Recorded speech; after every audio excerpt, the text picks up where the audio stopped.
Sir, কি? তো 3 number চিত্রটা স্যার এঁকেছিলাম, কিন্তু মানে স্যার প্রতিবিম্ব যেটা সেটা মূল লক্ষ্যবস্তুর সামনে এসে গেছে। কোনটা? ইয়েস এই যে আমারও। এটা ইয়েস স্যার, এটা। এটা তো মিলাতে কষ্ট হবে, এটা তোমার একটু সাধনা দরকার হবে। ঠিক আছে, 10-15 দিন একটু সাধনা করো, তারপরে মিলবে তোমার। কঠিন মিলানোটা আর কি, বুঝছো না? সবকিছু মাপটাপ দিয়ে একদম করেছিলাম তো স্যার। হ্যাঁ, মাপটা দিলে তারপরে হয় না আর কি, কোন জায়গায় যে ভুল থাকে। স্যার 5 নাম্বার চিত্রের মধ্যে আমার একটু সমস্যা আছে স্যার।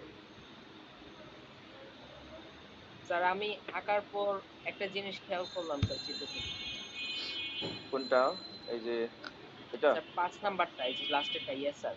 এখানে হ্যাঁ স্যার হ্যাঁ। ওই যে যে যেখান থেকে রিফ্লেক্ট করছে আলোটা লক্ষ্যবস্তু থেকে, এরপর স্যার প্রতিবিম্ব গঠন করার পর ওইটার স্যার কোনো আর চিত্র দেখানো হয়নি। প্রতিবিম্বটা কোথায় গঠন হয়েছে? আচ্ছা আচ্ছা।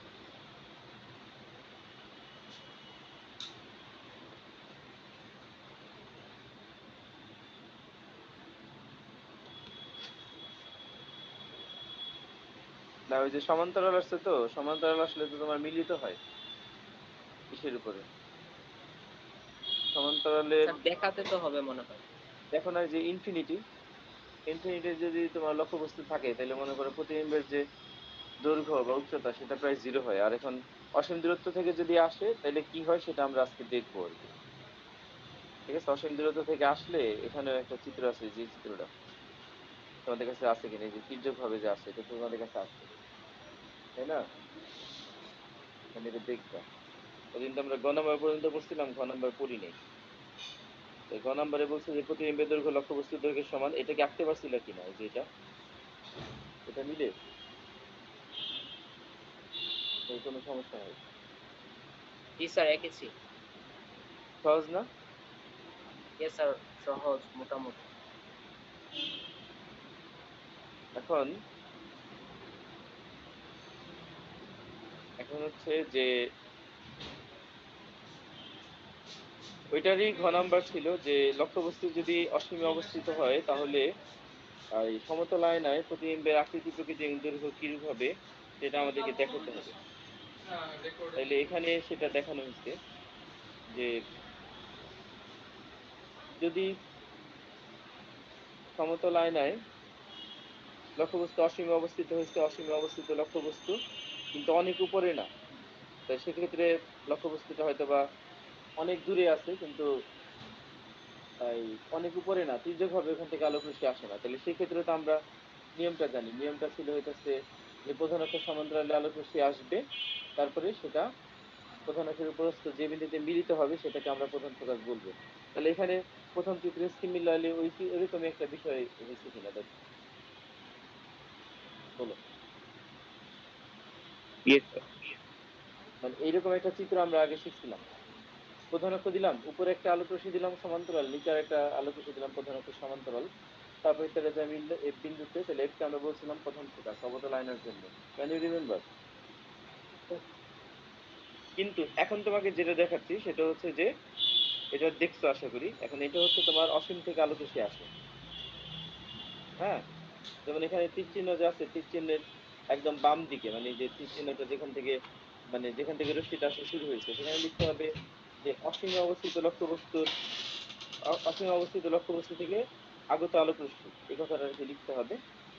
এটা চিত্রের ভিতরে আর কি লিখতে হবে, অসীমে অবস্থিত লক্ষ্যবস্তু থেকে আহ তির্যক ভাবে আগত আলোক রশ্মি তির্যক ভাবে আসতেছে, তির্যক ভাবে যদি আসে তাহলে সেক্ষেত্রে ডায়াগ্রাম আঁকা যায়, কিন্তু ডায়াগ্রামটার যে আকৃতি সেটা অত্যন্ত খর্বিত হয়। এখানে যতটুকু আছে ততটুকু হয় না, তার চেয়ে ছোট হয়। ঠিক আছে, তাহলে এখানে এটা আঁকার উপায় কি? ঠিক আছে, এটা আঁকার উপায়টা কি সেটা আমাদেরকে জানতে হবে। তাইলে এটা আমরা যেটা করতে চাই সেটা হচ্ছে যে আহ, আমরা ওই এমপি এম প্রাইম আয়নাটা নিব, তারপরে পি থেকে যত দূরে এফ নিব, এফ থেকে তত দূরে সি নিব। খুব মনোযোগ। ঠিক আছে, পি থেকে যত দূরে এফ নিব, এফ থেকে তত দূরে সি নিব।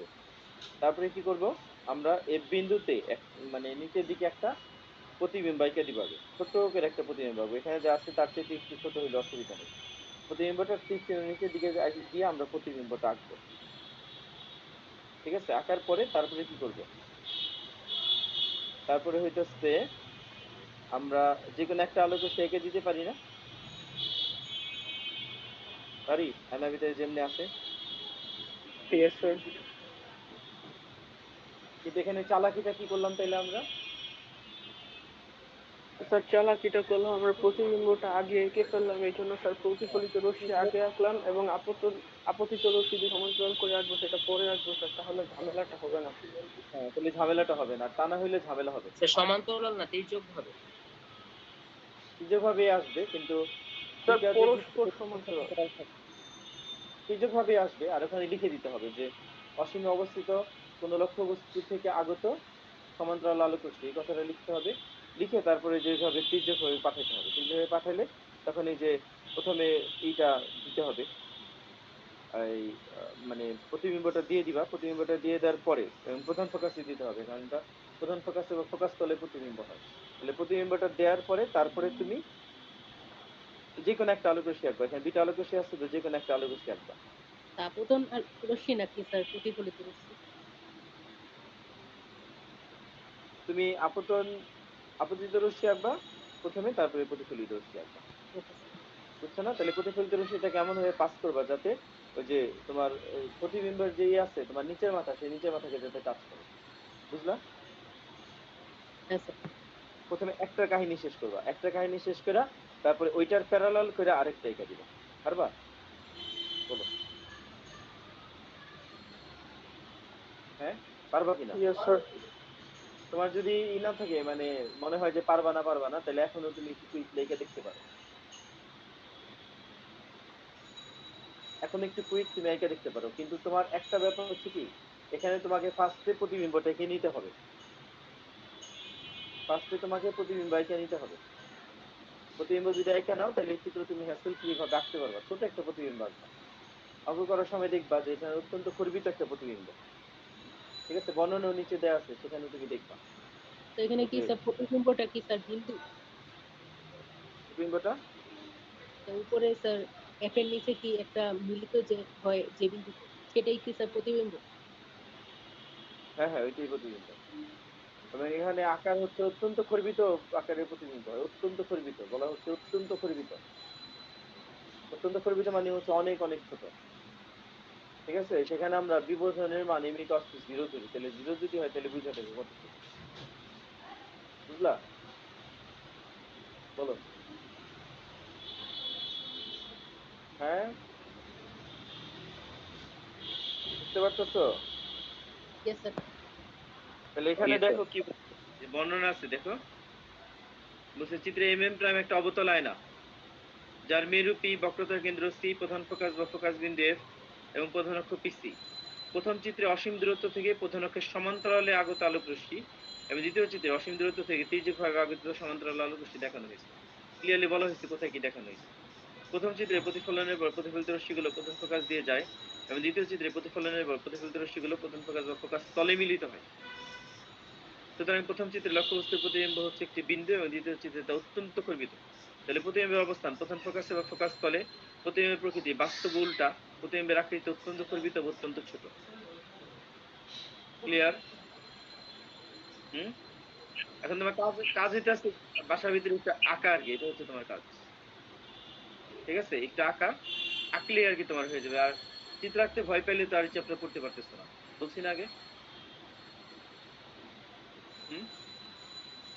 Yes sir. তাহলে তুমি চিত্র আঁকার ব্যাপারে ভয় পাবা না, চিত্র আঁকার ব্যাপারে ভয় পাইলে তাহলে এই চ্যাপ্টার পড়তে পারবা না। বুঝলা? ইয়েস। চিত্রটা এঁকে দেখবা, তাহলে চিত্রটা আঁকলে তুমি মনে করো চিত্র দেখে দেখে নিজেই বর্ণনা দিতে পারবা। এই চ্যাপ্টারটার মজা হচ্ছে সম্পাদ্যের মতো আর কি। তুমি যদি বোঝো যে না এই টাইম নেমনে হয়েছে, তাহলে তুমি চিত্র দেখে দেখে নিজে বর্ণনা দিতে পারবা। বুঝলা? Yes sir. হুম। এরপরে আসো একটা ক্রিয়েটিভ আছে, বলছে মনোজের উচ্চতা 5 ফুট 8 ইঞ্চ, সে একটি সমতল আয়নায় নিজের পূর্ণবিম্ব দেখতে চায়।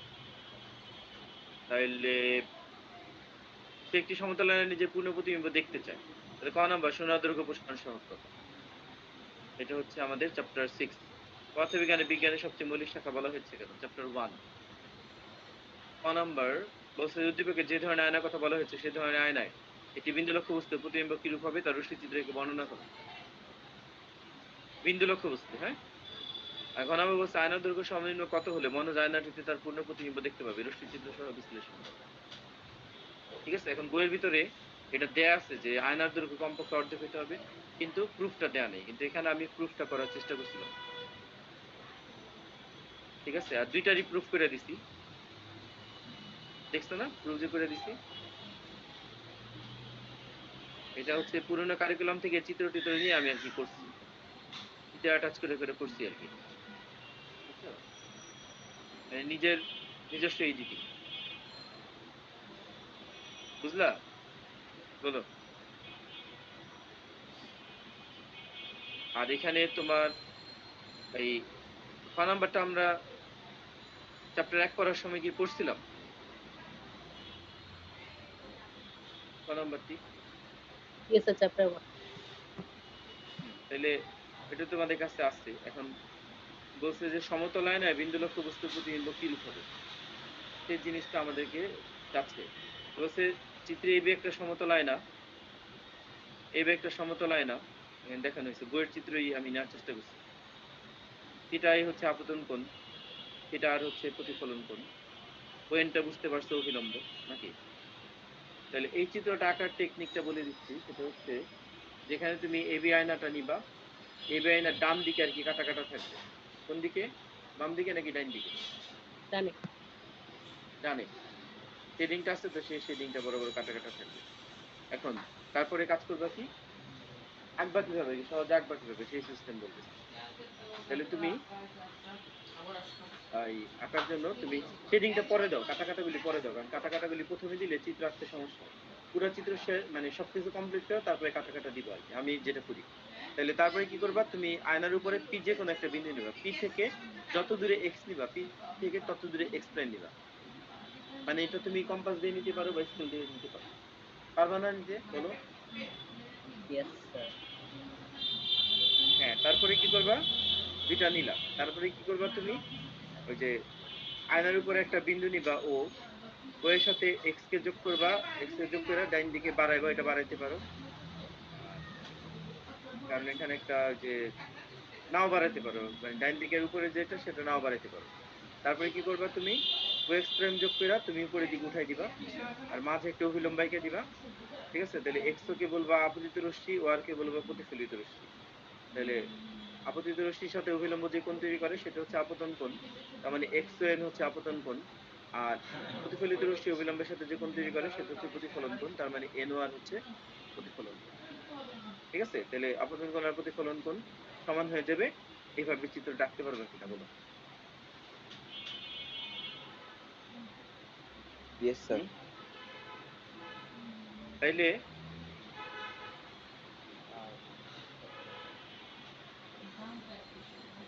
তাইলে দেখো,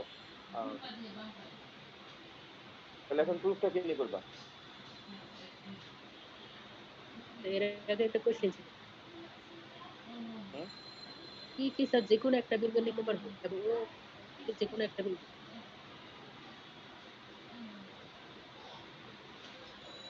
হ্যাঁ, একটু নিতে হবে এটা এভাবে।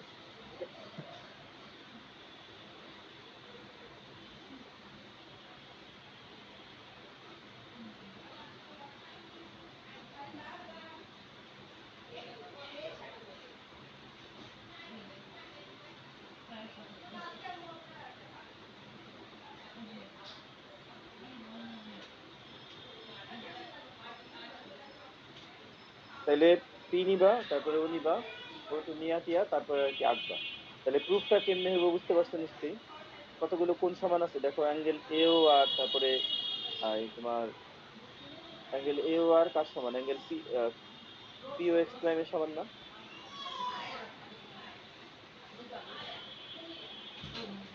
কোশ্চেনটা আবার বলো। একটু বলবেন? অ্যাঙ্গেল এ ও আর আর angle X prime O P সমান কিনা, বিপরীত কোণগুলা। ইয়েস স্যার, বুঝতে বলো দেখি আর কোন কোন কোণগুলি ইয়েস সমান। স্যার। এক্স ও এন আর এন ও আর সমান না? অ্যাঙ্গেল এক্সওপি এবং এও অ্যাঙ্গেল এক্সওএন আর অ্যাঙ্গেল এনওআর সমান হবে। তারপরে অ্যাঙ্গেল কি এক্সওপি বললা? ইয়েস এক্সওপি এবং এও তারপর ওই বিন্দুটাতে দাঁড়ান এক্সওপি এটা সমান। এক্সওপি আর এক্সওএমওপি কি সমান সেটা, নাকি ওই যে বিপরীত কোণটা বলতেছে? বিপরীত কোণের কথা বলতেছি এও তারপর ডান পাশে বিপরীত কোণটা। ওইটা সমান, কিন্তু এক্সওপি আর এক্সওএমওপি কিন্তু সমান যে সেটা এখানে বলা নেই, এটা আমাদেরকে প্রুফ করতে হবে। এখন তাহলে প্রমাণটা কেমনে করবে বলো? প্রমাণটা করবে হচ্ছে যে তুমি এই যে প্রথমে বর্ণনাটা একটু দেখে নিতে পারো।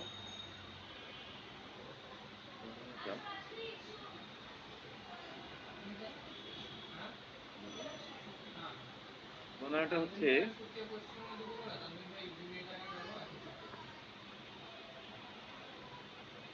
বর্ণনাটা বলছে কি যে চিত্রে এই একটি সমতল আয়না যার সম্মুখে এক্স একটি বিন্দু লক্ষ্যবস্তু। এক্স থেকে অভিলম্বভাবে আয়নায় আপতিত এক্স কে আলোকরশ্মির জন্য প্রতিফলিত রশ্মি হচ্ছে পিএক্স। কারণ অভিলম্বভাবে যদি আয়নায় কোনো কিছু পড়ে তাহলে আপতন কোণ কত ডিগ্রি হয় অভিলম্বভাবে পড়লে? অভিলম্বভাবে আয়নায় যদি কোনো একটা কিছু পড়ে তাহলে আপতন কোণটি কত ডিগ্রি হয়? 90 ডিগ্রি না? Yes sir. কোন একটা আলোকরশ্মি অভিলম্বভাবে আয়নায় যে পড়তেছে, আপতন কোণটা 90 ডিগ্রি না? নাকি? Yes sir. না, আসলে wrong। শুনলো না? আপতন কোণ 0 ডিগ্রি না? কারণ হইতেছে যে ও স্যার, আমি খেয়াল করিনি স্যার, আসলে বাইরে একটা ডিস্টারবেন্স চলতেছিল তো। আপতন কোণ 0 ডিগ্রি বিকজ আপতন কোণটা 0 ডিগ্রি বিকজ হচ্ছে অভিলম্বের সাথে যে কোণ করে আপতিত রশ্মি বা প্রতিফলিত রশ্মি সেটাকে আমরা আপতন কোণ বা প্রতিফলন কোণ বলি। ঠিক আছে? আপতন কোণ বা প্রতিফলন কোণ সেটাকে বলি না? তাহলে অভিলম্ব অভিলম্ব হইতেছে প্রতিফলক পৃষ্ঠের সাথে 90 ডিগ্রি কোণ তৈরি করে। ঠিক আছে? তাইলে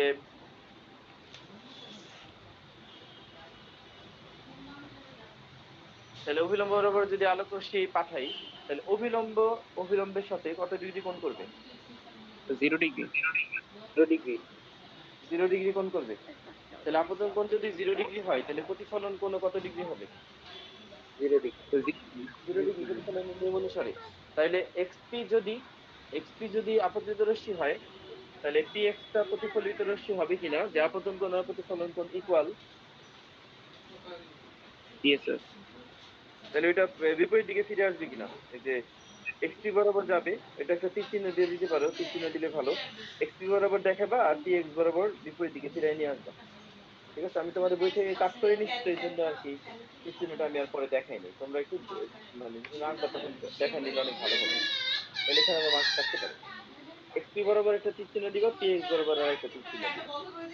তাহলে তোমার অভিলম্ব বরাবর আপতিত হচ্ছে আপতন কোণ 0 ডিগ্রি, প্রতিফলন কোণ 0 ডিগ্রি হওয়ার কারণে এই পথে বিপরীত দিকে ফিরে আসবে। এই তো বিষয়টা নাকি? Yes sir. এখন বলো, যে কোনো লক্ষ্যবস্তু, সেটা বিন্দু লক্ষ্যবস্তু হোক বা বিস্তৃত লক্ষ্যবস্তু হোক, যে কোনো লক্ষ্যবস্তুর প্রতিবিম্ব আঁকার জন্য তোমার কমপক্ষে কয়টা আলোক রশ্মির সাহায্য লাগে? দুইটা 2টা। তাহলে এক্স থেকে তুমি একটা আলোক রশ্মি পাঠাচ্ছো, এক্স একটা পাঠাইলে তো হবে না, আরেকটা পাঠাইতে হবে না? হুম, ইয়েস আরেকটা কি স্যার। পাঠাবে না? তাহলে আরেকটা হইতেছে তোমার এক্সও, আরেকটা আলোক রশ্মি এক্সও, দেখছেন? আরেকটা আলোক রশ্মি হচ্ছে এক্সও। তাহলে এক্সও এর জন্য তোমার প্রতিফলিত রশ্মি কোনটা? ও এক্স প্রাইম। এক্সও এর জন্য প্রতিফলিত রশ্মি ও এক্স। সরি, আমি সরি, দুঃখিত, ও এক্স না তো। কারণ ওয়া এক্সোটা তো আলোর ভিতরে আর অভিলম্ব ভাবে পড়ে না। এক্সোটা আয়নার সাথে অভিলম্বের সাথে একটা কোণ তৈরি করে, সেই কোণটা হচ্ছে এক্সো এন। তাহলে এক্সো এন কোণের সমান করে আমাকে কি করতে হবে? একটা প্রতিফলন কোণ আঁকতে হবে কিনা? আপতিত রশ্মি ইয়েস স্যার। অভিলম্বের সাথে যে কোণ তৈরি করে সেটা হচ্ছে আপতন কোণ। তাহলে আপতিত রশ্মি এক্সো, সে অভিলম্বের সাথে কোণ তৈরি করছে অ্যাঙ্গেল এক্সো এন। তাইলে সে x1 এর সমান করে আমাকে একটা কোণ আঁকতে হবে, সেই কোণটা হবে প্রতিফলন কোণ। That angle will be angle NOR, right? Yes sir. হ্যাঁ, তাইলে তাইলে প্রতিফলিত রশ্মি একটা হচ্ছে xp এর জন্য px আর x2 এর জন্য OR, রাইট? প্রতিফলিত রশ্মি যে দুইটা, Yes, sir. একটা একটা প্রতিফলিত রশ্মি হচ্ছে px আর একটা প্রতিফলিত রশ্মি হচ্ছে OR, right? Yes. Yes sir. হ্যাঁ, তাহলে আমরা px বরাবর আর OR বরাবর যদি আমরা বাম দিকে যাইতে থাকি, তাহলে কোন বিন্দুতে আমরা কি এদেরকে একত্রিত করতে পারবো? না No, sir. স্যার। খেয়াল করো যে তুমি মনে করো তোমরা দুই বন্ধু, একজন যাইতেছো OR বরাবর, আরেকজন যাইতেছো px বরাবর। তাহলে যতই তোমরা সামনের দিকে যাও, বরাবরটা যেটা সেটা খেয়াল করো, আমি কিন্তু OR বলছি আর px বলছি, xp আর আরো বলি নাই। তাহলে যতই তোমরা সামনের দিকে যাও, কোন বিন্দুতে মিলিত হইবা নাকি যতই দূরে যাইবা ততই পরস্পর থেকে দূরে সরে যাবে? বলো। স্যার পিছনে গেলে দূরে সরে যাবো আর স্যার সামনে গেলে স্যার মিলিত হবো। এই উল্টা কথা কইলে কে? পিছনে গেলে না মিলিত হইবা, সামনে গেলে তো দূরে সরবা। Yes sir. OR বরাবর আর px বরাবর গেলে তো সামনে গেলা, তখন তুমি যতই সামনের দিকে যাবা ততই তোমার মনে করো দূরে সরবা। আর পিছনের দিকে গেলে একটা বিন্দুতে মিলিত হইবা, হইবা না? হুম? বলো। Yes, sir. তাহলে যেহেতু সামনের দিকে গেলে কোনো বিন্দুতে মিলতে পারো না, পিছন দিকে গেলে একটা বিন্দুতে মিলবা, তাহলে পিছনের দিকে যাইয়া যে বিন্দুটাতে মিললা সেই বিন্দুটা হচ্ছে x প্রাইম। ঠিক আছে নি? Yes sir. Yes, sir. তাইলে তাহলে x প্রাইম যে প্রতিবিম্বটা তুমি পাইলা, সেটা কি আলোক রশ্মির প্রকৃত মিলনের ফলে উৎপন্ন হয়েছে নাকি প্রকৃত মিলনের ফলে উৎপন্ন হয় নাই? তো প্রকৃত মিলনের ফলে উৎপন্ন হয়। হয় নাই। তাহলে এটা কি বাস্তব প্রতিবিম্ব নাকি অবাস্তব প্রতিবিম্ব? এর অবাস্তব প্রতিবিম্ব। তাহলে x প্রাইম হচ্ছে x এর অবাস্তব প্রতিবিম্ব। ঠিক আছে না? বুঝতে পারলা? স্যার একটা কোয়েশ্চেন আছে কোশ্চেন কি আবার? স্যার। ওই অবিলম্বটা স্যার ওই এক্স এর উপরের দিকে না হয়ে স্যার শুধু বরাবর হতে পারতো না স্যার? স্যার এক্স এর বরাবর নিচে। কোন বিলম্বটা? ওয়েন? স্যার কি বললেন? ও এন নাকি? ইয়ে স্যার ও এন যদি স্যার এক্স এর বরাবর নিচে হতো স্যার, এক্স পি এর এই বরাবর। নিচের দিকে হইতো যদি? ইয়ে স্যার মানে এক্স পি এর উপরে যদি ও এন হতো। হ্যাঁ, ওখানে যদি আয়নার প্রতিফলক পৃষ্ঠ থাকে তাহলে তো সমস্যা নাই, তাই না? আয়নার প্রতিফলক পৃষ্ঠ যদি ওখানে থাকে তাহলে তো প্রবলেম নাই। প্রতিফলক পৃষ্ঠটা যদি ওখানে থাকে তাহলে তো প্রবলেম নাই, ওখানে তো দেয়াই যাবে, কোনো সমস্যা নেই। আর প্রতিফলক পৃষ্ঠ যদি না থাকে তখন না ঝামেলা। স্যার এখানে প্রতিফলক পৃষ্ঠ স্যার এ থেকে বি না? প্রতিফলক পৃষ্ঠ এ থেকে বি। তাহলে তো স্যার যে কোনো স্থানে স্যার অবিলম্ব নিলে স্যার কোন কোন ভিন্ন হবে না? কোন কোন ভিন্ন হবে? স্যার আপতন কোন যদি স্যার অবিলম্বটা স্যার উপরের দিকে নেই বা স্যার নিচের দিকে নেওয়া হয়। এখানে তো পার্টিকুলার মানে কোনো মেজারমেন্ট নাই যে আমি এত ডিগ্রি করে নিব। প্রশ্নের মধ্যে যদি আমাদের বলতো যে আপতন কোণ 30 ডিগ্রি নিতে হবে, তাইলে সেই ব্যাপারটা আসতো। এখানে আমার তো আমার নিজের ইচ্ছা মতো আমি নিতে পারবো, তাই না? Yes, sir. আমাকে তো বলে নাই যে এটা 30 ডিগ্রি বা 45 ডিগ্রি নিতে হবে, এটা বলে নাই। আর যদি প্রশ্নে বলে তাহলে আমার এটা ফলো করতে হবে। ঠিক আছে? হ্যাঁ। ইয়েস স্যার বুঝতে পেরেছি। এখন এই যে প্রমাণটা দেখি, একটা ব্যাপার তো সত্য যে xn আর NOR সমান নাকি? Yes sir. Yes, sir. xn আর NOR টা সমান, এটাতে কোনো ডাউট নেই, কারণ আপতন কোণ সমান সমান প্রতিফলন কোণ। ঠিক আছে? আর এটাও সমান যে অ্যাঙ্গেল XPO আর অ্যাঙ্গেল X প্রাইম PO তারাও সমান 90 ডিগ্রি নাকি? Yes sir.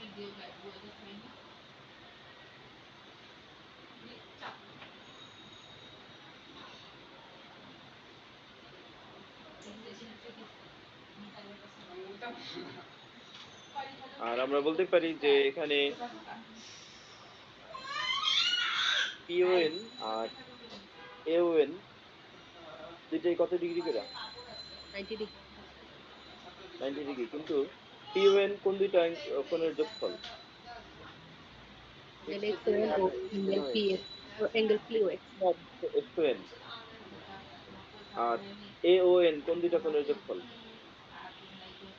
AOR এবং স্যার অ্যাঙ্গেল NOR। এনওআর। তাহলে আমরা লিখতে পারি যে অ্যাঙ্গেল এক্সওপি প্লাস অ্যাঙ্গেল এক্সওএন সমান সমান হচ্ছে অ্যাঙ্গেল এনওআর প্লাস অ্যাঙ্গেল এওআর লিখতে পারি। Yes, sir. হ্যাঁ, তারপরে আমরা যদি যেখানে নাকি অ্যাঙ্গেল এক্সওএন আছে সেখানে যদি আমরা অ্যাঙ্গেল এনওআর বসাই কোনো প্রবলেম আছে?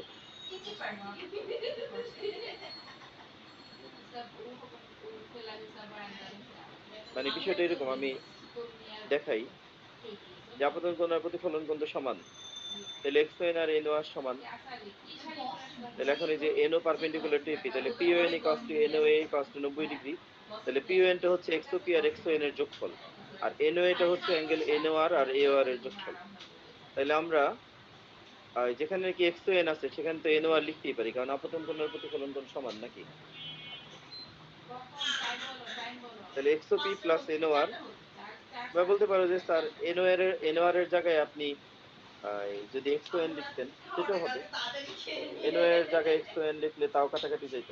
তাহলে এখন এনওআর আর এনওআর কাটা যে এক্সওপি সমান সমান এওআর থাকে কিনা? Yes, sir. কিন্তু আমরা বিপরীত কোণ বলছিলাম, আবার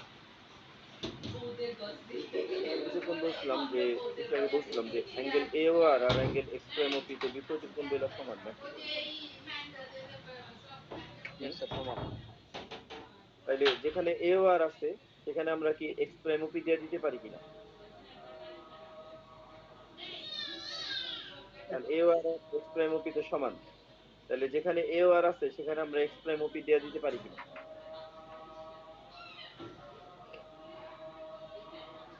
পারি। বিপরীত কোণ বলে angle AOR equals to X prime OP. তাহলে angle AOR equals to angle X OP আর অ্যাঙ্গেল এক্স প্রাইম ওপি ও অ্যাঙ্গেল এওআর এর সমান। তাহলে আমরা লিখতে পারি কিনা যে অ্যাঙ্গেল এক্স ওপি আর angle X prime OP equal. Yes, sir. এখন এই অংশটা বারবার দেখো, যে একবার দেখো এই অংশটা, দেখো এই অংশটাই মেইন, তুমি পারো কিনা। পিওএন হচ্ছে তোমার এক্সওপি আর এক্সওএন এর যোগফল, আর এওএন হচ্ছে তোমার এনওআর আর এওআর এর যোগফল, কিন্তু এওআর টা হচ্ছে তোমার এক্স প্রাইম ওপি এর সমান। তাহলে সেক্ষেত্রে তুমি যদি একবারই লিখে দিতে তাহলে একবারই তোমার ঝামেলা শিখা যেত, এক্সওপি আর এক্স প্রাইম ওপি ইকুয়াল হয়ে যেত নাকি, ওই তো? হ্যাঁ ওই তো কি।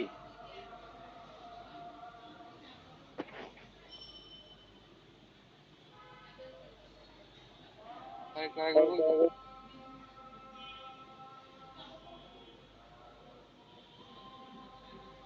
বললাম যে দুইটা আর কি সমান হওয়ার যে ব্যাপারটা, যে অ্যাঙ্গেল এক্সওপি আর অ্যাঙ্গেল এক্স প্রাইম ওপি কেমনে সমান হইলো সেটা বুঝো কিনা, সেই ব্যাপারটা বলতে চাচ্ছিলাম। Yes, sir. Yes, তো sir. এটাতে কোনো ডাউট ডাউট থাকলে ক্লিয়ার করো এখন। বুঝছো, এটাতে যদি কোনো ডাউট থাকে তাহলে ক্লিয়ার করো যে স্যার এই জায়গাটা বুঝি না।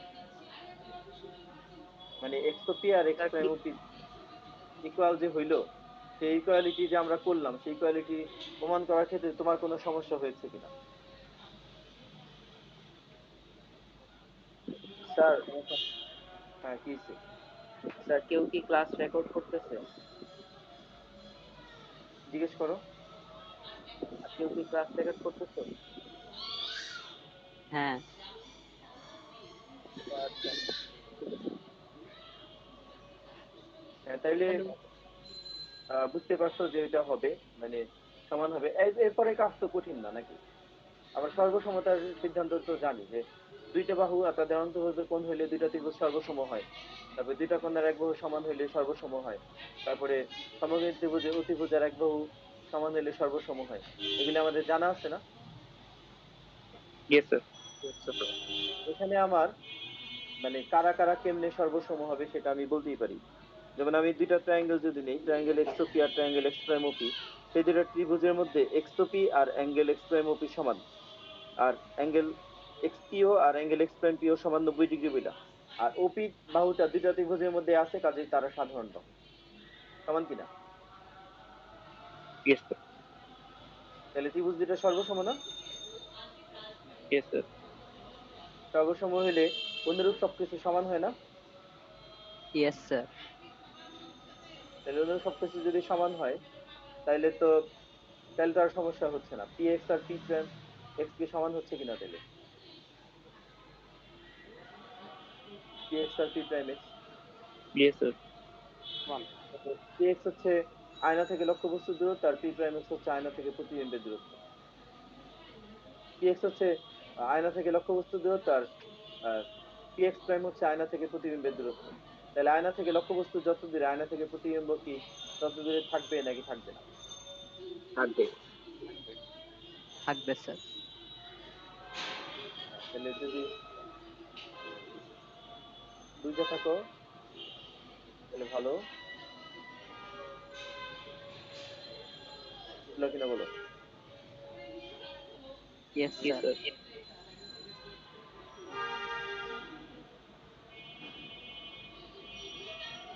এরপরে আরেকটা আছে, স্যার কিন্তু এটা আমি হ্যাঁ কি হচ্ছে? স্যার থিটা আর থিটা আই এর বদলে যদি শুধু আই আর আর দেই তাহলে কি প্রবলেম হবে? কে না করছে কোনো সমস্যা নেই, ফোন এটা দিলেই তো হলো। এখন এখন আরেকটা প্রমাণ আমি জানি না এটা আমি আজকে শেষ করতে পারবো কিনা, কারণ এটা অনেক সময় লাগে। সেটা হচ্ছে যে এই সমতল আয়নায় কোন একটা ব্যক্তি যদি নিজে পূর্ণ প্রতিবিম্ব দেখতে চায়, তাহলে আয়নার দৈর্ঘ্য প্রতি মানে ব্যক্তির উচ্চতা অর্ধেক হলেই হয়, মানে পুরো দৈর্ঘ্য বিশিষ্ট আয়না লাগে না। তাহলে বলা হচ্ছে, মনে করি এইচইএফ একজন দর্শক, নাকি? এইচইএফ কি? একজন দর্শক। এইচ দিয়ে কি বোঝায়? দর্শক। দর্শক বোঝায়, কিন্তু এইচ দিয়ে বোঝায় হেড, ই দিয়ে বোঝায় আই, আর এফ দিয়ে বোঝায় কি? ফুট। ঠিক ইয়েস আছে? স্যার। তাহলে এটা হচ্ছে মাথা, ই হইতেছে চোখ, আর এফ হইতেছে কি? পায়ের পাতা। তাহলে মাথা থেকে পায়ের পাতা পর্যন্ত, তাহলে মাথার প্রতিবিম্ব যদি আমরা জানি আর পায়ের পাতার প্রতিবিম্ব যদি জানি, তাহলে ওই দুইটা প্রতিবিম্ব, দুইটাকে বিন্দু ধরে যদি প্রতিবিম্ব আঁকি, তাহলে পরে ওই দুইটা বিন্দুকে যোগ করে দিলেই পূর্ণ প্রতিবিম্বটা পাওয়া যাবে কিনা? Yes sir. তাইলে আমরা সেই চেষ্টাটাই করব। কিন্তু এখানে শুধুমাত্র একটা জায়গার ভিতরে প্রতিফলনের সূত্র লাগে, আর সব জায়গার ভিতরে লাগে হইতেছে জ্যামিতি। ঠিক আছে? সব জায়গায় জ্যামিতি লাগে, এটা হচ্ছে ঝামেলাটা। এখন আমরা এই জিনিসগুলো বুঝি কিনা, যে ত্রিভুজের যে কোনো দুই বাহুর মধ্যবিন্দুর সংযোজক রেখাংশ তৃতীয় বাহুর সমান্তরাল এবং দৈর্ঘ্যে তার অর্ধেক, বুঝি? ত্রিভুজের যে কোনো ইয়েস দুই স্যার। বাহুর মধ্যবিন্দুর সংযোজক ইয়েস রেখাংশ স্যার। তৃতীয় বাহুর সমান্তরাল এবং দৈর্ঘ্যে তার অর্ধেক, এটা বুঝি? Yes sir. Yes sir. আর একটা বুঝি কিনা, যে ত্রিভুজের এক বাহুর মধ্যবিন্দু থেকে অঙ্কিত অপর বাহুর সমান্তরাল সরলরেখা তৃতীয় বাহুর মধ্যবিন্দু করে, সবাই একটু বুঝি? বলবেন। ত্রিভুজের এক বাহুর মধ্যবিন্দু থেকে অঙ্কিত অপর বাহুর সমান্তরাল সরলরেখা তৃতীয় বাহুর মধ্যবিন্দু করে। Yes sir. মানে মানে এটা হচ্ছে যেমন এবিসি একটা ত্রিভুজ, তাইলে এবি বাহুর মধ্যবিন্দু হইতাছে ডি, আর আর ডি সরলরেখাটা হচ্ছে বিসি এর সমান্তরাল, তাইলে ই হবে এস এর মধ্যবিন্দু। মনে মনে পিকচারটা চিন্তা করো, বা আমি তোমাকে এখানে দেখাতে পারি। যেমন মনে করো, এখানে মনে করো একটা ত্রিভুজ দেখতে পাচ্ছ কিনা, যে তোমার ত্রিভুজটা হচ্ছে ই H1, ই কথা H1 কেটে F1, কেটে। ই H1 F1 দেখতে পাও, যার তোমার লাইনে সমস্যা আছে, এই জন্য কথা কেটে কেটে আসছে। ই H1 F1 ত্রিভুজটা দেখতে পাও? Yes sir. তাহলে ই H1 F1 ত্রিভুজটা যদি দেখতে পাও, তাহলে ই H1 F1 ত্রিভুজে মনে করো পিটা হইতাছে, মনে করো ই H1 এর মধ্যবিন্দু, আর P Q R H1 F1 সমান্তরাল, তাহলে কিউ হবে ই F1 এর মধ্যবিন্দু। লজিকটা ধরতে পারছো? ইয়েস স্যার, বুঝতে পারছি। অথবা ইয়েস তুমি স্যার। আরেকটা ত্রিভুজ, যেমন তুমি EF1 ত্রিভুজটা যদি নাও, EF1 ত্রিভুজের মধ্যে মনে করো কিউ যদি হয় EF1 এর মধ্যবিন্দু, আর কিউএন আর EF যদি সমান্তরাল হয়, তাহলে এন হবে তোমার FF1 এর মধ্যবিন্দু। বুঝতে পারলে? এই লজিক দিয়ে বোঝাতে চাচ্ছি যে ত্রিভুজের এক বাহুর মধ্যবিন্দু থেকে অঙ্কিত অপর বাহুর সমান্তরাল সরলরেখা অবশিষ্ট বাহুর মধ্যবিন্দুগামী। ত্রিভুজের এক বাহুর মধ্যবিন্দু মানে ত্রিভুজের এক বাহু বলে নিলাম, অপর বাহুর সমান্তরাল সরলরেখা আরেকটা বাহু বলে নিলাম, তৃতীয় বাহুর মধ্যবিন্দুগামী, তার মানে যে বাহুটা বাকি আছে সেই বাহুর মধ্যবিন্দু দিয়ে যাবে। ঠিক আছে? এটা হচ্ছে জাস্ট ওই যে ত্রিভুজের যে কোনো দুই বাহুর মধ্যবিন্দু সংযোগ রেখাংশ তৃতীয় বাহুর সমান্তরাল এবং দৈর্ঘ্য তার অর্ধেক, সেটারই একটা কনভার্স আর কি। স্যার জেনারেল ম্যাথে আছে স্যার এটা। জেনারেল ম্যাথে যে যে কোনো দুই বাহুর মধ্যবিন্দু সংযোগ রেখাংশ তৃতীয় বাহুর সমান্তরাল এবং দৈর্ঘ্য তার অর্ধেক, জেনারেল ম্যাথে এটা আসছে, তাই না? ছিল, আছে না, আগে ইয়েস ছিল। স্যার।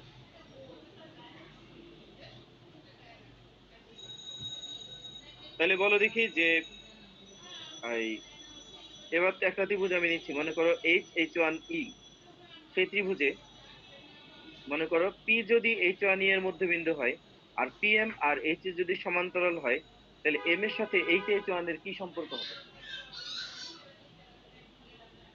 তার মধ্যবিন্দু হবে। মধ্যবিন্দু হবে। That's it. তাহলে এই জিনিসটা আর কি আমি বুঝাতে চাচ্ছিলাম। আর আর যদি এমন হয় যে তোমার তো আর এম হচ্ছে এর মধ্যবিন্দু, তাহলে PM আর H এর মধ্যে সম্পর্ক কি হবে? What will be the relation between PM and H? সমান্তরাল। PM আর H এর সমান্তরাল হবে, আর PM আর H এর যে লেংথ, সেই লেংথের মধ্যে একটা রিলেশন আছে না? Sir half, TMS half. Half of AC K car half? equals half, PM equals half of AC.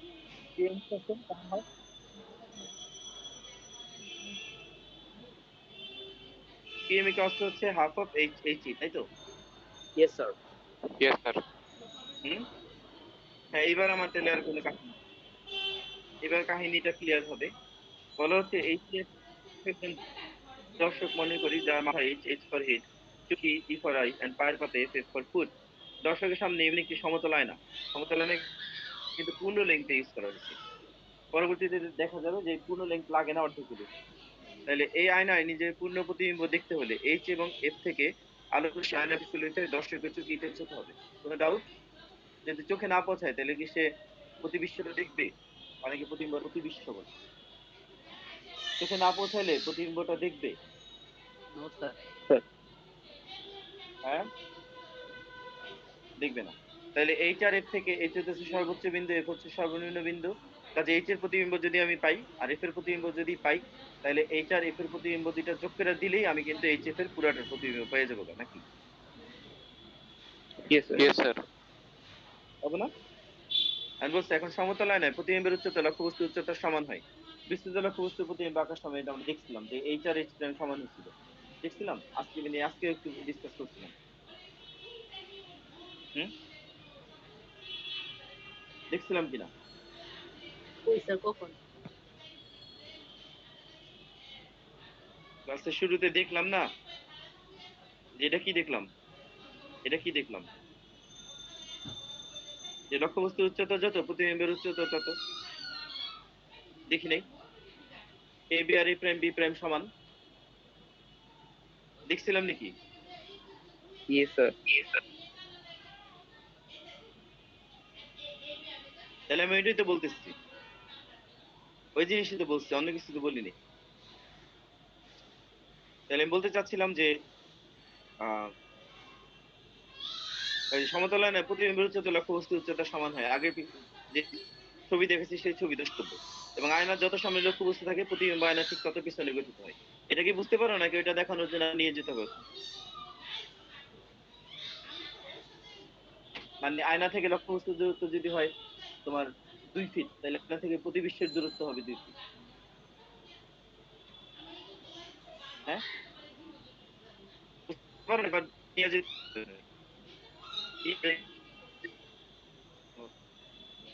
তোমরা আমি তো জানলাম প্রাইম ওবি আর ওবি সমান না, ওবি আর ওবি প্রাইম আপনার সমান কথাগুলো নাকি? কেটে আর তার কথা কেটে কেটে আসছে। কেটে স্যার কেটে কথা আসছে অনেক স্যার কেটে কথা। কেটে আসছে। আমি নেট চেক করি।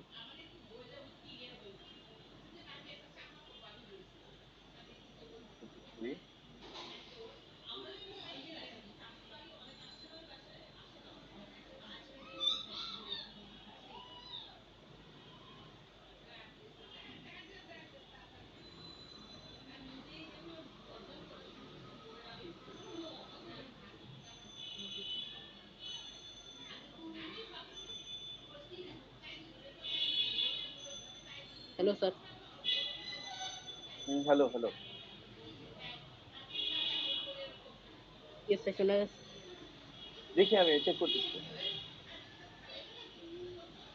একদম স্পিড বলে দিতেছি আমি, দাঁড়াও এখন। কেন কেটে কেটে আসতেছে এটা আমার কাছে স্পষ্ট না, কারণ ওরা তো নেটওয়ার্ক যথেষ্ট ভালো দিয়ে রাখছে আমাকে, মানে রাত রাত হিসেবে খারাপ দেয়নি। বলতেছি তোমাদের এখন, চাইলে স্ক্রিনশট পাঠাবো আবার ইফ ইউ ডোন্ট বিলিভ।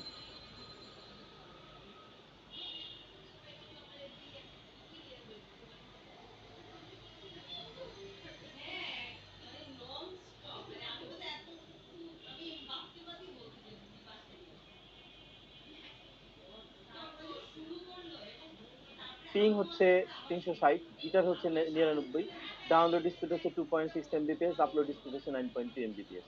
তাহলে এটা নিতে গেলে মানে এই স্পিড দিয়ে একটা মিটে ক্লাস নিতে পারবো না, সেটা তো মনে হয় সম্ভব না, নাকি? হুম? সম্ভব? যদি 2 পয়েন্ট কত বললাম, 2.6 Mbps দিয়ে কি একটা মিটে ক্লাস, 2.6 দিয়ে কি মিটে ক্লাস নিতে পারুম না? 2.6 Mbps আর ওইটা হচ্ছে কত, 8 পয়েন্ট কত জানি, 9.2 Mbps দিয়ে নিতে পারুম না?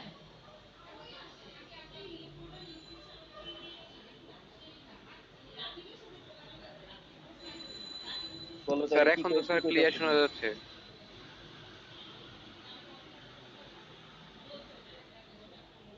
এখন আমি জানি না যে আসলে সমস্যাটা কি হচ্ছে, আমার লাক খারাপ হতে পারে। ঠিক আছে, আমি জিনিসটা বুঝাতে চাচ্ছিলাম, এখন যদি আমি না পারি করতে তাহলে সেক্ষেত্রে আমি আর কি করতে পারি। তাহলে আমি বুঝি কিনা যে ও বি ও, মানে ও থেকে বি এর দূরত্ব আর ও থেকে বি প্রাইমের দূরত্ব ইকুয়াল, আমি বুঝি এই চিত্রটা যে দেখাচ্ছি। Yes sir. Yes sir. হ্যাঁ এটা এখন, তাহলে আমি চলে যাচ্ছি ওখানে, আবার ওখানে আমি ব্যাক করছি। তাহলে আমি এই, তাহলে আমি বলতে চাচ্ছি যেটা, সেটা হচ্ছে H F R H one F one সমান, লক্ষ্যবস্তু হচ্ছে তার প্রতিবিম্বের উচ্চতা ইকুয়াল, রাইট? প্রতিবিম্বের উচ্চতা লক্ষ্যবস্তুর উচ্চতা সমান, right? Yes sir. Yes sir. আর বলতে চাচ্ছিলাম যে এই যে আয়না থেকে লক্ষ্যবস্তুর দূরত্ব যত, আয়না থেকে প্রতিবিম্বের দূরত্ব ঠিক তত। তাহলে আমি বলতে চাচ্ছিলাম যে এম এইচ আর এম এইচ ওয়ান সমান এন এফ আর এন এফ ওয়ান সমান। এফ এন হচ্ছে আয়না থেকে লক্ষ্যবস্তুর দূরত্ব, আর এফ ওয়ান হচ্ছে আয়না থেকে প্রতিবিম্বের দূরত্ব। একইভাবে এইচ এম হচ্ছে আয়না থেকে লক্ষ্যবস্তুর দূরত্ব মানে মাথার দূরত্ব, আর এইচ ওয়ান এম হচ্ছে আয়না থেকে প্রতিবিম্বের দূরত্ব। বুঝাতে পারলাম কি? সফল হইলাম বুঝাইতে? Yes sir. স্যার আবার ইয়েস একটু স্যার। বললে, স্যার নেটে প্রবলেমের ওই যে কারণে ওই শুনতে লজিক, পাইনি। ওই যে লজিকটা হচ্ছে যে এই, সমতল আয়নায় এই প্রতিবিম্বের উচ্চতা লক্ষ্যবস্তুর উচ্চতার সমান হয়, এবং আয়নার যত সামনে লক্ষ্যবস্তু থাকে মানে প্রতিবিম্ব আয়নার ঠিক তত পিছে হয়, ওই লজিকটা। তাহলে সেই লজিক অনুসারে লক্ষ্যবস্তু এইচ এফ, প্রতিবিশ্ব হইতাছে এইচ ওয়ান এফ ওয়ান, প্রতিবিম্ব প্রতিবিম্ব হইতাছে এইচ ওয়ান এফ ওয়ান। লক্ষ্যবস্তুর উচ্চতা আর প্রতিবিম্বের উচ্চতা ইকুয়াল নাকি নন ইকুয়াল? হুম, ইকুয়াল স্যার। প্রতিবিম্বের উচ্চতা প্রতিবিম্বের উচ্চতা লক্ষ্যবস্তু উচ্চতা কি সমান নাকি অসমান? সমান। সমান স্যার। সমান স্যার। সমান। তাহলে তাহলে আমি তাহলে আমি এইচ আর এইচ ওয়ান এফ ওয়ান যে সমান সেটা বললে কি কোনো অন্যায় করেছি? No sir. No sir. আমরা বলতে চাচ্ছিলাম যে এইচ ওয়ান এম আর এইচ এম সমান, এইচ ওয়ান এম আর এইচ এম আর এইচ ওয়ান এম সমান বলতে চাচ্ছিলাম, এইচ Yes, এম আর sir, এইচ ওইটাও ওয়ান এম সঠিক। সমান বলতে চাচ্ছিলাম কোন লজিকে? স্যার আয়না থেকে লক্ষ্যবস্তু যত দূরে, আয়না থেকে প্রতিবিম্ব তত দূরে। হ্যাঁ, রাইট। আমি এতটা বেশি মনে কখনো করে বুঝাইনি, তোমাদের যতটা বুঝে দিচ্ছি। আর এফ এন আর এফ ওয়ান এর সমান কোন লজিকে? স্যার আয়না থেকে লক্ষ্যবস্তু আর স্যার দূরত্ব আর আয়না থেকে প্রতিবিম্ব।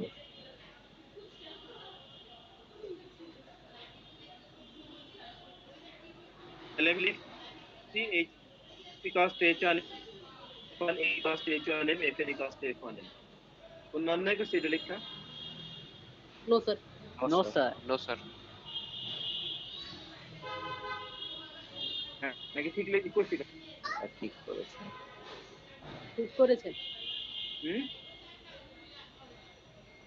কাজটা কি ঠিক করছি নাকি ভুল করছি? স্যার কাজটা ঠিক ঠিক। করেছেন। স্যার সঠিক। ঠিক করেছেন হ্যাঁ, স্যার। এখন বলছি কি যে এখন হচ্ছে এখানে কিন্তু অনেক বর্ণনা কমানো হয়েছে, এখন এখানে অনেক বর্ণনা কিন্তু কমানো হয়েছে, বর্ণনা কিন্তু আরো বাড়ানো যেত কিন্তু কমানো হয়েছে, কারণ এমনি বর্ণনা অনেক বড় হয়ে গেছে। আর ব্যাপার হচ্ছে যে বলা হচ্ছে যে এইচ ওয়ান ই তোমরা নিজেরা বুঝবা, একটা একটা বর্ণনা বলবে বুঝবা যে স্যার এই তুমি স্যার আপনি ঠিক করছেন, মানে এত বর্ণনা দিলে সমস্যা হবে, আর ওইখানে তো বর্ণনা দিলে আবার ওই যে সমতল লাইনের বিন্দু লক্ষ্য বস্তুর পুরো বর্ণনা তোমাকে তখন দিতে হবে আবার, কিন্তু এটা আমি করিনি। তাহলে এখানে বলছে এইচ ওয়ান ই এবং এফ ওয়ান ই যোগ করি, এইচ ওয়ান এর সাথে ই যোগ করবা, এফ ওয়ান এর সাথে ই যোগ করবা,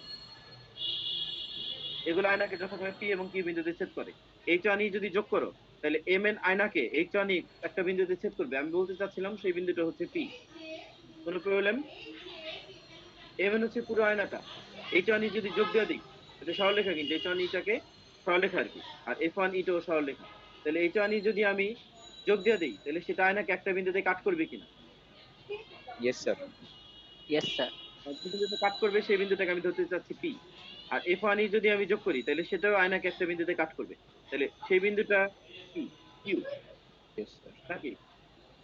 ইয়েস স্যার। Yes, হ্যাঁ, sir. হ্যাঁ, তাহলে আমি এইচ এফ এইচ এফ ব্যক্তিটার পূর্ণ প্রতিবিম্ব কি আমার আয়নার পুরো M N H one F one প্রতিবিম্বটা দেখার জন্য আমার কি আয়না পুরো এম এনটাই লাগে, নাকি শুধু পি কিউ হইলেই আমার এইচ ওয়ান এফ ওয়ানটা দেখা যায়? স্যার শুধু পি কিউ হলে তো পিকের হলেই। কি হলেই খেয়াল হবে করি স্যার। এইচ ওয়ান এসে আয়নাকে ছেদ করতেছে পি বিন্দুতে, আর এফ ওয়ান ই আয়নাকে ছেদ করতেছে কিউ বিন্দুতে, কাজেই পূর্ণ প্রতিবিম্ব বা এইচ দেখার জন্য আমার তো আয়নার পুরো এম এন লাগলো না, আমার পি কিউ অংশ হইলো লাগলো, কারণ আয়নাকে যেহেতু এটা বিন্দুতে ছেদ করতেছে, কাজে পুরো এম এন আয়না প্রয়োজন আছে, নাকি আমার পি কিউ অংশ হইলেই যথেষ্ট? পি কিউ অংশ হলে যথেষ্ট। কি হলে এনাফ স্যার। আমার এখানে এই জন্য আমি এটা দুইটা মানে ওখানে কাটা কাটা দিচ্ছি। এখন আমার এই প্রমাণ করে দেখাইতে হবে যে পি কিউ হইতেছে এইচ এফ এর অর্ধেক, এটা হচ্ছে কাজ। পি কিউ হইতেছে এইচ এফ এর অর্ধেক, সেটা আমাকে এখন প্রমাণ করে দেখাইতে হবে। তাহলে প্রমাণটা সহজ, বলছে পি এবং কিউ বিন্দুতে ছেদ করে, এইচ পি এবং এফ কিউ যোগ করি, দর্শকের সর্বোচ্চ বিন্দু এইচ এর জন্য প্রতিবিম্ব এইচ ওয়ান এবং সর্বনিম্ন এফ এর জন্য প্রতিবিম্ব এফ ওয়ান। এখন এখানে দেখো এই বর্ণনাটা স্কিপ করা হয়েছে, যে এইচ এর জন্য প্রতিবিম্ব কিভাবে এইচ ওয়ান, সেটা কিন্তু চাইলে আমরা বর্ণনা দিতে পারতাম। কেমনি বর্ণনা দিতে পারতাম? যে আয়নার ভিতরে যে অভিলম্ব ভাবে পড়ে সেটা এম এইচ পথে ফিরে আসে, তারপরে এইচ থেকে একটা আলোক রশ্মি এইচপি পথে যায়, সেটা প্রতিফলিত হয়ে পি পথে যায়, তাহলে একটা প্রতিফলিত রশ্মি হচ্ছে এম এইচ আর একটা প্রতিফলিত রশ্মি হচ্ছে পিই। তাহলে পি এবং এম এইচ এরা সামনের দিকে বাড়াইলে মিলিত হয় না দেখে পিছনের দিকে বাড়াইলে এইচ ওয়ান বিন্দুতে মিলিত হয়। এই বর্ণনাটা কি চাইলে আমরা দিতে পারতাম কিনা? হুম, ইয়েস স্যার। মানে Yes, sir. বিন্দু লক্ষ্য বস্তুর জন্য আমরা যেভাবে করছিলাম ওইভাবে দিতে পারতাম না, যে এইচ এর প্রতিবিম্বটা কেমনে দেখতে হবে সেটা আমরা আরে এখন কি বর্ণনা করি। হয়েছে? এইচ থেকে একটা আলোক রশ্মি গেল, এইচ থেকে একটা আলোক রশ্মি গেল এইচ এম বরাবর, অভিলম্ব ভাবে পোস্ট দিকে সেটা এম এইচ পথে ফিরে আসলো, তারপরে ই থেকে সরি এইচ এরা থেকে আরেকটা আলোক রেকর্ড রশ্মি হয়ে গেল গেছে। এইচ পি বরাবর, ড্যাম। প্রতিফলিত হয়ে প্রতিফলিত হয়ে পি পথে চলে গেল, তাহলে একটা প্রতিফলিত রশ্মি হচ্ছে এম এইচ আর একটা প্রতিফলিত রশ্মি হচ্ছে পিই, তাহলে এমএইচ আর পি পথে গেলে এরা কোনো বিন্দুতে মিলিত হয় না, বরং ছড়ায় পড়ে। এই জন্য পিছনের দিকে বাড়াইলে তারা H1 বিন্দুতে মিলিত হয়। সুতরাং H1 যেহেতু আলোক রশ্মির প্রকৃত মিলনের ফলে উৎপন্ন হয় নাই, কাজে H1টা হচ্ছে H এর অবাস্তব প্রতিবিম্ব। চাইলে এই বর্ণনাটা দিতে পারতাম না? পারতাম, ইয়েস স্যার। কিন্তু ওই বর্ণনাটা দেইনি। কাজটা কি করছি, ওই যে বলে দিচ্ছি যে H এর প্রতিবিম্ব হইতেছে H1। একইভাবে F এর জন্য কিন্তু এই বর্ণনাটা দিতে পারতাম। এই যে বলা হয়েছে যে H এর জন্য প্রতিবিম্ব H1 এবং সর্বনিম্ন বিন্দু F এর জন্য প্রতিবিম্ব F1। সুতরাং H এর দর্শকের সম্পূর্ণ প্রতিবিম্ব দেখতে হলে এখানে দয়াকার পরে ভুলবশত খ লেখা ফেলছি, এখানে খ হবে। দেখতে হলে আয়নার দৈর্ঘ্য কমপক্ষে PQ হতে হবে।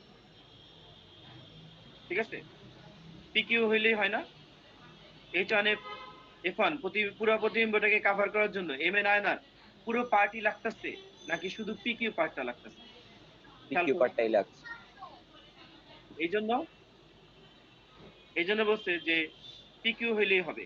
তারপরে বলছে ত্রিভুজের এক ভয়ের মধ্যবিন্দু থেকে অঙ্কিত অপর ভয়ের সমান্তরাল রেখাংশ তৃতীয় ভয়ের মধ্যবিন্দুগামী। তাইলে আমি প্রথমে একটা ত্রিভুজ নিচ্ছি, সেটা হচ্ছে HH1E ত্রিভুজ। সেই HH1 ত্রিভুজ একটাকে আমি প্রমাণ করছি P হইতেছে H1E এর মধ্যবিন্দু, আর PM আর HE সমান্তরাল। তাহলে M কি HH1 এর মধ্যবিন্দু হবে কিনা, এই লজিক আমি আগে বুঝাইছি। HH1E ত্রিভুজের এক বাহুর মধ্যবিন্দু, তার মানে H1E বাহুর মধ্যবিন্দু P থেকে অঙ্কিত HE বাহুর সমান্তরাল PM রেখাংশ HH1 বাহুর মধ্যবিন্দু দিয়ে যাবে। তাহলে প্রিভেন্ট কন্ডিশন কি বা দেয়া আছে কি? দেয়া আছে P হচ্ছে H1E এর মধ্যবিন্দু, আর দেয়া আছে PM এবং HE সমান্তরাল। তাহলে সেই তথ্যের ভিত্তিতে আমার ডিসিশনটা কি হলো? ডিসিশনটা হচ্ছে M হচ্ছে H1 H এর মধ্যবিন্দু। আমার মনে হয় এর চেয়ে স্পষ্ট করে বলা আর সম্ভব না আমার কাছে। ডিসিশন কি কি দেয়া আছে? ডিসিশন কি দেয়া আছে? ডিসিশনটা হচ্ছে যে এই HH1E ট্রায়াঙ্গেল, সেই ট্রায়াঙ্গেলের মধ্যে পিটা হইতেছে H1E এর মধ্যবিন্দু এবং PM আর HE সমান্তরাল। এটা হচ্ছে দেয়া আছে। তাহলে এই তথ্যের ভিত্তিতে আমি সিদ্ধান্তটা কি নিচ্ছি? সিদ্ধান্তটা নিচ্ছি যে M হচ্ছে HH1 এর মধ্যবিন্দু। ঠিক আছে কিনা? Yes sir. তাহলে একইভাবে আমি F1E ত্রিভুজের জন্য আমরা কেউ একজন বলি যে কি কি দেয়া আছে এবং সেই তথ্যের ভিত্তিতে কি ডিসিশন আমি নিতে চাচ্ছি, সেটা একজন বলি। ঠিক কোন ত্রিভুজ? আছে, আমি বলতেছি F1E এর জন্য, F1E যে ট্রায়াঙ্গেলটা আছে সেই ট্রায়াঙ্গেলটার জন্য আমি এভাবে বলতে চাচ্ছি কিভাবে আমি প্রমাণ করব যে N হচ্ছে F1 এর মধ্যবিন্দু, সেই জিনিসটা একজনের মুখ থেকে বাইর করতে চাচ্ছি। তো প্রথমে মনে করি F1 এবং E এর মধ্যবিন্দু হলো Q। তো Q থেকে ওই যে FE এর সমান্তরাল একটি না মনে করি কিউতে যেটা সেটা তো আমি এই যে কিউ তো মনে করলে হবে না, কিউটা আর কি দেয়া আছে মধ্যবিন্দু যে সেটা দেয়া আছে। দেওয়া আছে। তো তার যে হুম। Q থেকে অঙ্কিত একটি রেখাংশ যেটা QN, সেটা হলো FE এর সমান্তরাল। তাহলে এই যে QN রেখাংশটা F1 F1 F যে রেখাংশকে যে বিন্দুতে ছেদ করে সেটা হলো N, এবং তাই এই হ্যাঁ Nটা হলো F1 F এর মধ্যবিন্দু। হ্যাঁ, তাহলে কি কি দেয়া আছে? দেয়া আছে হইতাছে যে কিউটা হইতাছে EF1 এর মধ্যবিন্দু, আর দেয়া আছে কিউএন আর এফ এর সমান্তরাল। তাহলে এই তথ্যের ভিত্তিতে সিদ্ধান্ত দিলাম কি যে এনটা হচ্ছে FF1 এর মধ্যবিন্দু। তা মিলি হলো যে ত্রিভুজের যে কোনো ত্রিভুজের যে কোনো বাহুর মধ্যবিন্দু থেকে অঙ্কিত অপর বাহুর সমান্তরাল সরল রেখা তৃতীয় বাহুর মধ্যবিন্দু দিয়ে যাবে। ঠিক আছে logic? Yes sir. Yes sir. Logic কি ঠিক আছে? আমি কিন্তু অনেকবার বলছি এই যে বেশি আমার পক্ষে বলা সম্ভব না। তাহলে এই জন্য এই যে প্রমাণ করলাম কি হচ্ছে F1 বাহুর মধ্যবিন্দু কিউ। হ্যাঁ সরি এখানে ওই যে একটু ভুল বলে ফেলছি। তাহলে মানে পিটা মধ্যবিন্দু না, পিটাকে মধ্যবিন্দু প্রমাণ করতে হবে। তাহলে ভুল বলে ফেলছি কি জায়গাটা, মানে পার্থক্যটাকে যেটা বলছি যদি মনে করি, অনেক না, এটা হচ্ছে যে দেয়া আছে H1E ত্রিভুজের মধ্যে দেয়া আছে M হইতাছে কার মধ্যবিন্দু? MH আর MH1 যদি সমান হয় তাহলে M টা কার মধ্যবিন্দু? H1H। MH আর MH1 যদি সমান হয়, ওইখানে একটু ভুল বলে ফেলছি, কিউ পি কে তো আমার মধ্যবিন্দু প্রমাণ করতে হবে। এম হচ্ছে H1H এর মধ্যবিন্দু, রাইট? Yes sir. হ্যাঁ, ঠিক আছে। আবার এখানে আমাকে আবার পুরোনো এখন আবার মানে পুরো পুরো পিছনে গল দেখানো আমাকে কাটতে হচ্ছে আবার। আমি বলতে চাচ্ছি যে এম হচ্ছে H1 এর মধ্যবিন্দু আর পিএম আর H সমান্তরাল, তাইলে পি কার মধ্যবিন্দু হবে? H1. কোন লজিকে? কোন লজিকে? তার দেওয়া আছে এম হলো H1H এর মধ্যবিন্দু এবং এম থেকে অঙ্কিত রেখা এম কি এইচ এর সমান্তরাল এবং তাই তাই স্যার পিটা হলো H1E এর মধ্যবিন্দু। মধ্যবিন্দু, গুড। ত্রিভুজের যে কোনো ভার মধ্যবিন্দু থেকে অঙ্কিত অপর ভার সমান্তরাল সরল রেখা তৃতীয় ভার মধ্যবিন্দু দিয়ে যায়, রাইট? হ্যাঁ, তাহলে এখন আমরা এটা নিচের জন্য কিভাবে বলবো? এন হচ্ছে FF1 এর মধ্যবিন্দু আর কিউএন আর এফ হইতেছে প্যারালাল, তাহলে কিউ হবে F1 এর মধ্যবিন্দু, রাইট? Yes sir. হ্যাঁ, তাইলে আমি এখন একটা ত্রিভুজ নিব, সেই ত্রিভুজটা হচ্ছে EH1F1। ভুলের জন্য কিছু মনে করো না, কারণ হচ্ছে পিটাকে আমাকে মধ্যবিন্দু প্রমাণ করতে হতো, ঠিক আছে? কারণ আমি তো আর দেখে দেখে বলিনি, আমি কিন্তু না দেখে দেখে বলছি, ঠিক আছে? এগুলি আমার মজ্জাগত, তো এগুলি আমার কোনো সমস্যা হয় না বলতে। এখন আমি বলতে চাচ্ছিলাম যে তাহলে EH1F1 ত্রিভুজটা চিন্তা করো, সেই ত্রিভুজের মধ্যে তোমার পি হইতাছে H1E এর মধ্যবিন্দু আর কিউ হইতাছে F1 এর মধ্যবিন্দু। এই ব্যাপারে কোনো আপত্তি আছে তোমার? No doubt sir. No doubt sir. কোনো আপত্তি নেই, তাহলে নো ডাউট। তাহলে আমরা জানি যে ত্রিভুজের যে কোনো দুই বাহুর মধ্যবিন্দুর সংযোজক রেখাংশ তৃতীয় বাহুর সমান্তরাল এবং দৈর্ঘ্য তার অর্ধেক, জানি? Yes sir. জানি। তাহলে পি কিউ হইতাছে H1F1 এর সমান্তরাল আর পি কিউ হইতাছে H1F1 এর অর্ধেক, এটা বলতে চাচ্ছিলাম। পি কিউ হচ্ছে H1F1 এর সমান্তরাল আর পি কিউ হইতাছে H1F1 এর অর্ধেক, এটা বলতে চাচ্ছিলাম। ইয়েস স্যার, বলতে পারেন। Yes sir. কিন্তু H1F1 আর HF সমান কিনা? এই যে HF আর H1F1 সমান। Yes sir. তাহলে এই জন্য বলছি যে এই যে অর্থাৎ H1F1 ত্রিভুজ H1F1 বাহুর মধ্যবিন্দু যথাক্রমে পি ও কিউ, তাই P Q equals to half H1F1, যেহেতু ত্রিভুজের যে কোনো দুই বাহুর মধ্যবিন্দু সংযোগ রেখাংশ তৃতীয় বাহুর সমান্তরাল ও দৈর্ঘ্য তার অর্ধেক, বা P Q equals to half HF, ঠিক আছে? তাহলে পি কিউ হইতাছে আয়নার যতটুকু দৈর্ঘ্য লাগে আর HF হইতাছে দর্শকের উচ্চতা, তাহলে আয়নার দৈর্ঘ্য সমান সমান হাফ ইনটু দর্শকের উচ্চতা হচ্ছে কিনা? Yes sir. এখন মনোজ হাওলাদারের উচ্চতা হইতেছে 5 ফুট 8 ইঞ্চি, তাহলে HF এর মান হইতেছে 5 ফুট 8 ইঞ্চি, তাহলে আয়নার দৈর্ঘ্য কত হইতে হবে? 5 ফুট 8 ইঞ্চি পুরাটাই লাগবে আয়নাটার দৈর্ঘ্য, মানে 2 ফিট মনোজের 9 উচ্চতা লাগবে নাকি অর্ধেক লাগবে?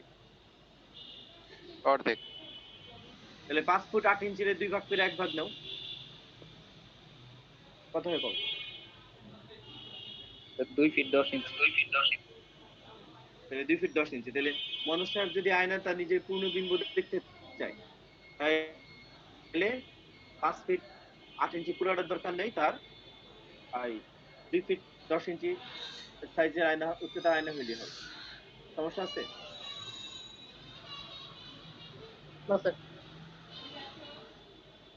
তাহলে এখন বলো যে এই প্রুফের মধ্যে কোনো গোর্গাপট রাখো না, এই প্রুফটা যদি কারো কোনো বুঝতে সমস্যা হয় তাহলে বলতে পারো। এই প্রুফটা সমস্যা নাই। মানে এই প্রুফটা কোনো সমস্যা নেই। এই প্রুফটা যদি এই প্রুফটা যদি তুমি না বুঝো তাহলে ঝামেলা আছে, বুঝছো? পরবর্তীতে তোমার আর বুঝতে গেলে অনেক গলদঘম হয়ে থাকবে আর বাসার ভিতরে পড়তে হবে অনেকখানি, বাসার ভিতরে পড়তে হবে অনেক সময় থেকে, 2-3 বার লেখা টেখা প্রমাণ করতে হবে। পারবা কিনা? মানে যদি শিখতে চাও, আর যদি শিখতে না চাও সেটা তোমার ব্যাপার, ঠিক আছে? I can help you, I can only do that thing, nothing else, ঠিক আছে? তোমাকে পড়াই দিতে পারবো না, আমি তোমাকে জাস্ট গাইড করতে পারবো কিভাবে তুমি পড়তে পারবে। তাহলে এই জায়গার ভিতরে যদি কারো কোনো সমস্যা থাকে, তোমার কাছে তো এখন এই যে মানে লেখাটা তো তোমার কাছে আসছে, তাহলে তুমি লেখাটা দেখা পুরোটা পড়তে পারবে কিনা বলো? পারবা? Yes Yes, sir. হ্যাঁ, তাহলে এগুলি জি স্যার। কইরাটেরা রিপোর্ট করবা কবে?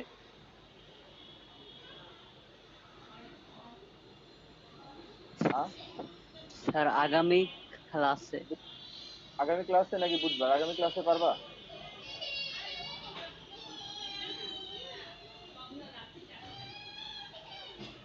নাকি বুধবার লাগবে? দেখো স্কুলে কাজের চাপ কি পরিমাণ আছে। এটা বুধবার লাগবে। স্যার বুধবার করি ক্লাস। হ্যাঁ, বুধবারের মধ্যে তাহলে করে ফেলো নাকি। Okay sir. Yes, আর স্যার। বুধবার দিনে কিন্তু আমি অঙ্ক করাবো এই চ্যাপ্টার। বুধবার দিনে আমি এই চ্যাপ্টার থেকে অঙ্ক করাবো। Okay sir.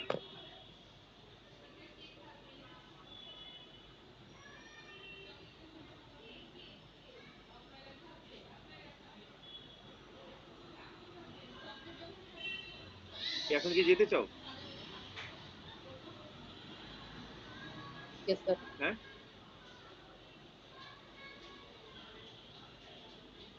যেতে চাচ্ছ? Yes sir. যাও তাহলে। আসসালামু আলাইকুম sir. Okay, thank you sir. Thank you sir. আসসালামু আলাইকুম স্যার। ওয়েলকাম।